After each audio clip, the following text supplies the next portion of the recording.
Hey everybody, I'm Local 10's Chief Meteorologist Betty Davis. The forecast for tonight, pretty benign. Dry weather is expected. Temperatures going from warm to mild. By tomorrow morning, we'll have lows in the upper 60s near Miami, and then tomorrow afternoon, high temperatures are forecast to reach the low 80s. Though we could start tomorrow with some patchy fog, don't worry. Plenty of sunshine is on the way for the afternoon. Winds will become south-southeasterly and then southwesterly Wednesday evening, staying on that lighter side, by the way, sustained 5 near 10 miles per hour. Thursday, the winter season begins just before 11:30 in the morning, and it's going to be a warm start to the season. Mild in the morning with lows in the mid-60s, and then highs are forecast to reach the low 80s.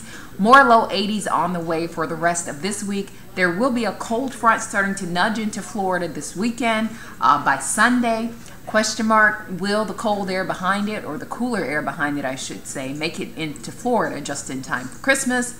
Well, the likelihood for that maybe not is extremely high, but one glimmer of hope today, the American model now seemingly trying to show that some of that cooler air may start to come in on a north-northeast wind on Christmas Day. So we'll see if it actually plays out that way. You will notice the temperatures, the highs on Monday, lower in the upper 70s than what we have for the previous days. So we'll see if it actually happens that way, and we'll keep you in the know. Have a great night.